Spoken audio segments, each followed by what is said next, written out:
Dans le nord-ouest du Bénin, la ville de Boukoumbe est une destination touristique fière de ses habitats traditionnels, appelés Tata Somba, un site de relaxation pour les personnes aux multiples occupations, comme Philippe. Il est à la fois instituteur, acteur culturel et journaliste. Pour ses vacances, Philippe a choisi de poser sa valise dans cette cité au pied des montagnes de l'Atakora. Le jeune instituteur entend s'offrir une détente à l'intérieur des tatas.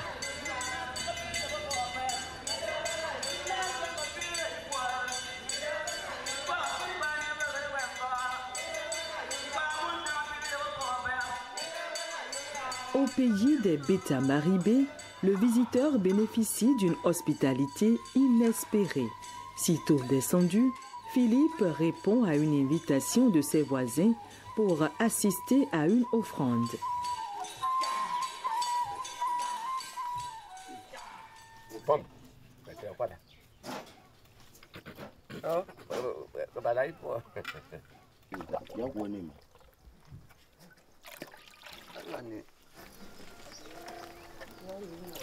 Merci.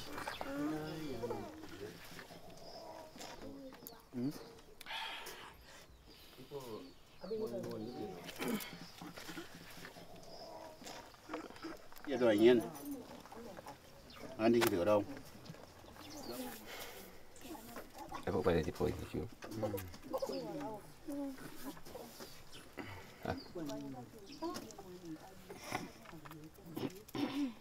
Không phải biến đời đi mà mang ra.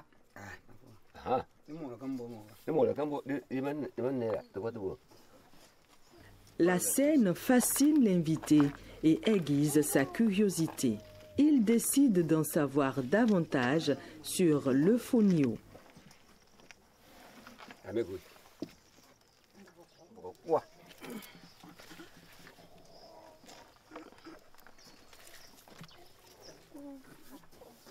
Je suis vraiment heureux. Et Mathieu, mais qu'est-ce qui fait l'importance du fonio dans votre tradition? On fait avec fonio des cérémonies.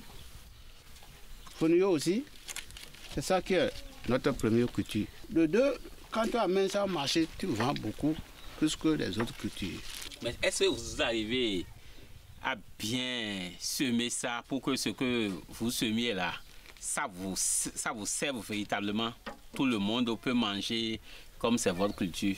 Oui, on cultive. Il n'y avait pas des insectes. Maintenant, quand on cultive, à un moment donné, si tu vas là-bas, c'est devenu branche. C'est gâté. Maintenant, on est en train de regarder. Si il y avait une aide qui peut nous trouver ce produit aussi, on allait cultiver plus que ça.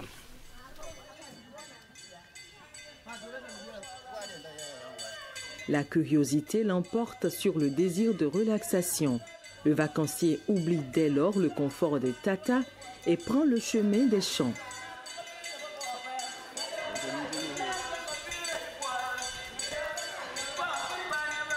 Bonjour. Bonjour. Et chez toi? Ça va très bien. Ça va? Oui. Alors, mes frères? Oui. Et chez vous? Ça va. Ça va? Oui. Le travail? Ça va. Ça va bien? Oui. D'accord. La production, ça marche? Oui, ça marche. Et vous n'avez pas de difficultés lorsque vous produisez? Il y a la difficulté. Liées à quoi? Au plus. Au plus. Donc, la rareté des pluies. La rareté des pluies. Quand on veut cultiver là, il manque de pluie. Ou bien la pluie vient, ça fait 4 jours, la pluie ne vient plus. C'est ça. J'ai appris qu'il y a aussi des insectes. Je ne sais pas si chez vous ici. Qui embêtent.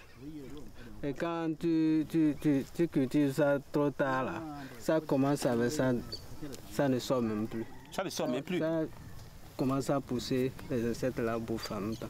Mais quand ça sort, ça grandit comme ça, les insectes viennent. Tu as chance, la pluie vient abondamment là, ça va disparaître et le fonio repousse.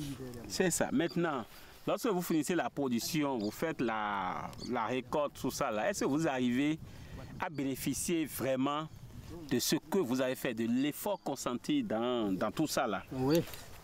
Oui. Déjà ça là, on sait qu'on va trouver. On voit ça là, on sait qu'on va trouver. Vous vendez. Le fonio, en fait, chez nous, c'était pas pour vendre. C'était pour manger. Pour manger. Et maintenant, comme tout le monde veut l'ailleurs maintenant, là, on a commencé par vendre un peu. Le coût, combien tu gagnes dedans par mois, si on peut dire par an? Bon, qu'est-ce... Le fonio, ça donne. Et avec ça, tu feras quoi avec? Avec ça, bon, je vais amener les enfants à l'école. Je vais construire.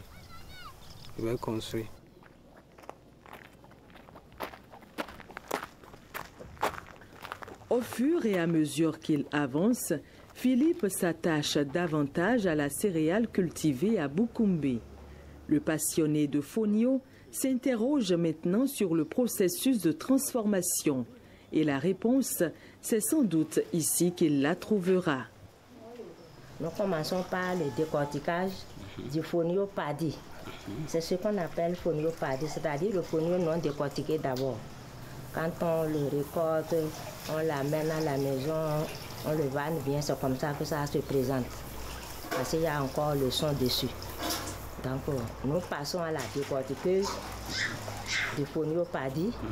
Ensuite, quand on finit de le décortiquer, voilà comment ça devient. Le décortiquage, c'est ça. C'est le fonio décortiqué, ça. Après le décortiquage, nous passons au lavage. C'est ce que les femmes sont en train de faire. Donc depuis ce matin à 8 h, les 3 femmes, elles sont du groupe d'aujourd'hui. Elles ont commencé à laver. Elles mettent d'abord l'eau dans le fonio décortiqué. Elles enlèvent le son. Elles jettent une première fois. Ils mettent encore l'eau. Elles jettent une deuxième fois. Et après, elles viennent s'asseoir pour laver. Le fonio décortiqué qu'elles sont en train de laver maintenant là, ça fait 30 kilos. La première commence, la deuxième prend, la troisième prend. Et ainsi de suite, elles reprennent la tâche comme ça, jusqu'à faire 10 ou 12 fois, avant de finir tout le sable qui est dedans. Parce qu'il y a trop de sable, c'est ça qui est dans même la bassine. Donc, elle lave, ça dépend de la quantité qui se trouve dans les 30 kilos. Et elle lave, des fois c'est 10 fois, des fois c'est 12 fois. Et quand elles font jusqu'à 12 fois, elles repassent encore pour voir si effectivement le sable est fini. Et quand elles ne voient plus de sable, les 3 là, elles savent que le sable est terminé dans le fonio. Et elles commencent par amener l'eau propre pour rincer. Et dans l'eau propre là, elles mettent quelques gouttes d'eau de javel pour bien rincer le fonio. Et elles le mettent dans un sac blanc. C'est des sacs nouveaux. Elles ont déjà lavé, désinfecté avec l'eau de javel et c'est sec. Maintenant, quand elles vont finir, c'est dans ces sacs-là qu'elles vont vider le fonio déjà propre et elles vont attacher, déposer sur un banc et l'eau va égoutter proprement et laisser le fonio seul. Et c'est en ce temps-là qu'elles vont commencer par le sécher.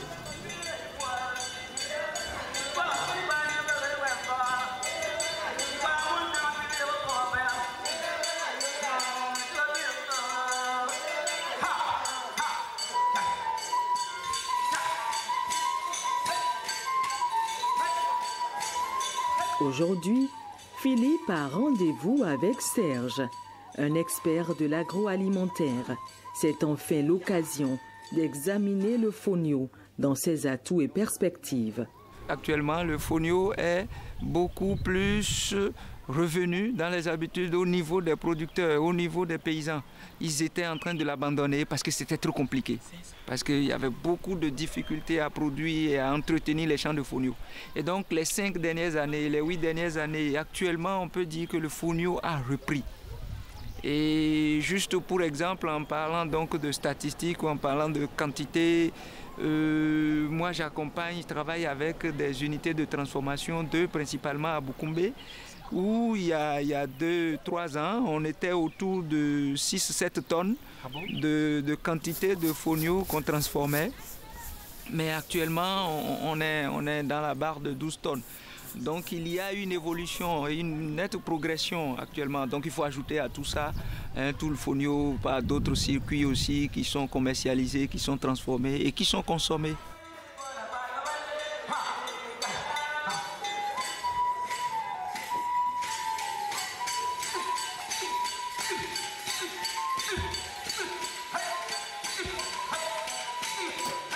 Parlant de l'offre et de la demande, quelle analyse peut-on faire exactement? Une analyse de l'offre et de la demande, il faut dire que le fonio n'était pas très bien connu et de plus en plus il revient, les gens sont en train de découvrir le fonio avec ses vertus, avec ses qualités organoleptiques, avec comment on appelle, ses valeurs nutritives recherchées et donc pour lequel les gens sont prêts à payer et consommer. Et donc aujourd'hui, c'est beaucoup plus des gens qui ont des problèmes de diabète, d'hypertension, d'obésité, qui veulent manger du fonio. Pour tous les régimes aujourd'hui, pour corriger certaines maladies qui dérangent, comme celle que je cite tout à l'heure, il faut un régime à base de fonio par exemple. Le fonio est sans gluten, naturellement. Il est sans gluten, contrairement à d'autres céréales qui en contiennent. Le fonio contient d'autres nutriments importants, le fer, etc. etc. Le fonio est un aliment très important pour certaines couches, un peu comme les enfants, les femmes allaitantes et tout. Alors, ceci fait augmenter la demande, surtout en milieu urbain. Ça fait augmenter la demande. Et cette demande par rapport à la production, on peut dire, malgré que la production est en train de prendre, l'offre est encore un peu inférieure à la demande. Et il faut ajouter maintenant à cette demande-là certaines demandes qui viennent de l'extérieur par moment.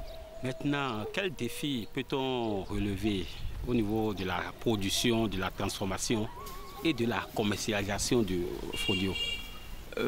Plusieurs défis, et comme tu as su bien peut-être mettre différentes catégories au niveau de la production. Il faut dire fondamentalement que le travail du fonio est pénible.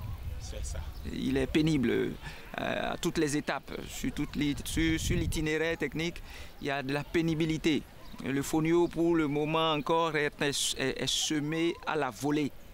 Et vous imaginez un champ de céréales à la volée, comment désherber, comment entretenir, c'est laborieux.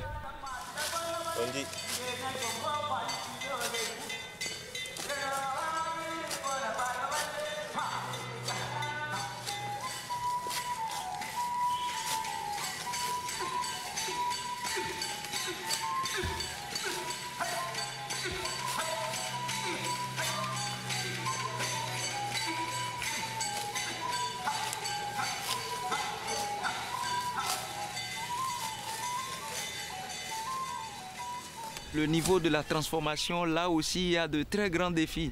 Le fonio est une petite plantule pendant que ça pousse et donc avant la récolte, ces plantules-là tombent, le phénomène de la verse. Et puis à la récolte, quand il se relève et qu'on doit couper tout ceci, il part avec du sable. Et donc le grand défi au niveau de la transformation fondamentalement, pour lequel beaucoup ont travaillé et qui ont donné des excellents résultats déjà pour des techniques qui ont été améliorées, c'est surtout comment enlever ce sable avant de le rendre prêt à l'emploi. Ça, c'est un défi au niveau de la transformation qui a connu déjà beaucoup d'expérimentation, beaucoup de travail ardu au niveau des femmes qui transforment et qui aujourd'hui déjà, on peut dire, même si la technique la plus connue traditionnelle reste le dessablage par lavage, il y a une maîtrise de ce lavage-dessablage.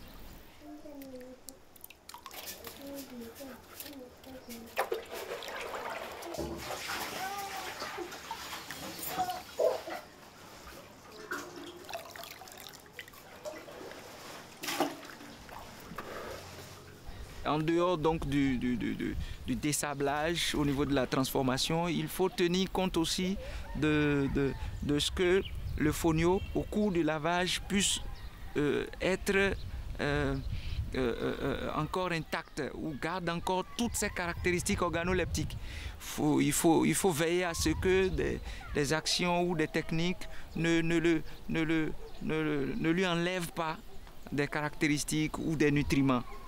Et ça, c'est un grand défi aussi parce qu'il y a des dispositions où, pendant le décortiquage, on peut peut-être trop raboter le grain jusqu'à enlever le germe, alors que le germe contient bien de nutriments et de sels minéraux, et ce qui est très intéressant pour le produit fini. Et pour la commercialisation, c'est vrai qu'au moment où tout le monde demande le fonio, au moment où on pense que voilà, pour se mettre à l'abri du diabète, il faut une alimentation à base de fonio par exemple, ou même quand vous avez le diabète, il faut pour réguler votre taux de glycémie avoir une alimentation fonio ou bien d'autres types de régimes.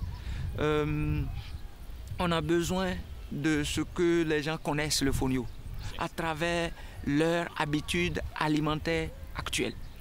Ce qui demande de voir comment on intègre le fonio dans certains types d'aliments très consommés. Et ça, c'est un grand défi qui peut, comme j'aime à le dire, qui peut tirer jusqu'au producteur.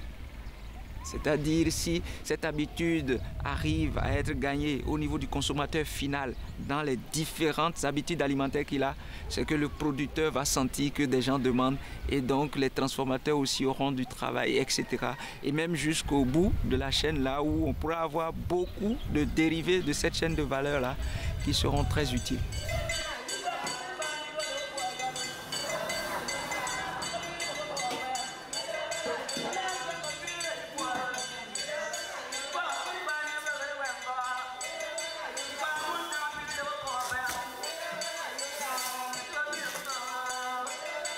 Le prix du fonio, ça varie, ça fluctue, ça dépend de la période de l'année, ça dépend aussi des évolutions et tout. Actuellement à Boukoumbe, le producteur, quand c'est dans la période de la récolte et tout, le pomme est allé autour de 400-500 le pomme. Le pomme, c'est l'unité de mesure locale. Ça a un gabarit de 3 tongolos comme ça. Un gabarit, pas au poids. De 3 tongolos comme ça. Donc ce pomme-là est autour de 500 francs, la mesure, le paddy, non transformé, non décortiqué. Et lorsqu'il est décortiqué, il avait prêt à l'emploi et mis en sachet et tout. Le kilo, quand on est à Boukoumbe, le kilo tourne autour de 1300 à 1500. Donc pour les producteurs ou pour le fonio paddy, le prix parfois augmente, ça dépasse parfois 500, ça dépend de la période de l'année. Lorsque on se retrouve en mars, avril, mai, ça prend un peu plus de la valeur. Voilà, donc, mais quand vous êtes hors de la Takora, ça peut être un peu plus cher selon votre position. Merci beaucoup, monsieur Serge. C'est un plaisir de partager avec vous ces différents éléments sur le fonio. D'accord, on garde le contact certainement. Merci. Merci beaucoup. Merci. À présent, Philippe est persuadé que Boukoumbe est plus qu'un site touristique. La ville est aussi un berceau de business agroalimentaire basé sur le fonio. Elle pourrait en tirer son essor économique si le fonio était la bienvenue dans l'assiette des Béninois. Bonsoir maman Monique. Bonsoir. Et chez vous? Ça va? Comment se présente le marché de fonio chez vous ici? Le marché de fonio est grandissant. Pourquoi je le dis? Depuis 2011 que je suis dans le fonio, de 3 sacs, je suis aujourd'hui à des tonnes de fonio. Donc on peut dire que le marché est grandissant.